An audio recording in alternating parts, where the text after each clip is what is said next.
বেসরকারি শিক্ষকরা অবসর ভাতার জন্য তাদের অপেক্ষা করতে হচ্ছে 4 থেকে 5 বছর। এতে অনেক শিক্ষক অর্থাভাবে মানবেতর জীবনযাপন করছেন।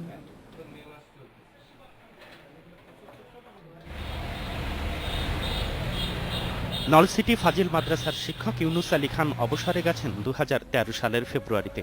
পরের মাসেই তিনি পেনশনের আবেদন করেন, কিন্তু 3.5 বছরেও পাননি পেনশন। চরম অর্থকষ্টে তার শরীরে বেঁধেছে নানা রোগব্যাধি। হাই প্রেশার আছে, ডায়াবেটিস, তারপরে হার্ট ব্লক হয়ে যেতে পারে, ওষুধ পারমানেন্ট খাইতেছে, আমারও খেতে হবে, ওষুধে চেক দিতেছে। আর্থিকভাবে অসচ্ছল আর কি, মানব করে জীবনযাপন করছি। তো অবসর ভাতাটা পেলে আমার খুব সুবিধা হয়। ইউনুস আলীর মতো শত শত শিক্ষক কর্মচারী প্রতি মাসে অবসরে যাচ্ছেন। বেতন বন্ধ হয়ে যাওয়ার পর পেনশনের আশায় ব্যানবেইজের অবসর ভাতা বোর্ডে ঘুরতে হচ্ছে শিক্ষকদের।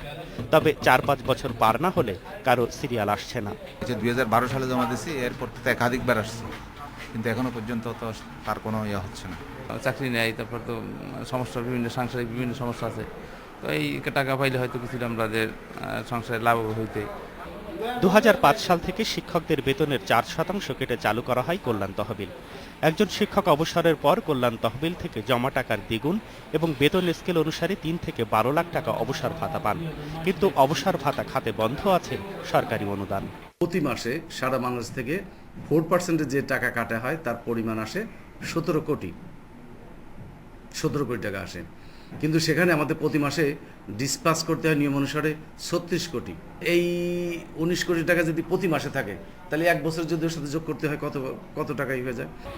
ফলে সরকারি বরাদ্দের অভাবে কল্যাণ তহবিলই এখন শিক্ষকদের অবসর ভাতা পাওয়ার একমাত্র খাত। প্রতি বছর 10,000-এর বেশি শিক্ষক বেসরকারি স্কুল কলেজ মাদ্রাসা থেকে অবসর নেন। তাদের অবসরের পর যে ভাতা পাওয়ার কথা সরকারের তহবিল থেকে তা ঠিকমতো আসে না। আর এ কারণেই অবসর ভাতার জন্য শিক্ষকদের ঘুরতে হচ্ছে বছরের পর বছর ধরে।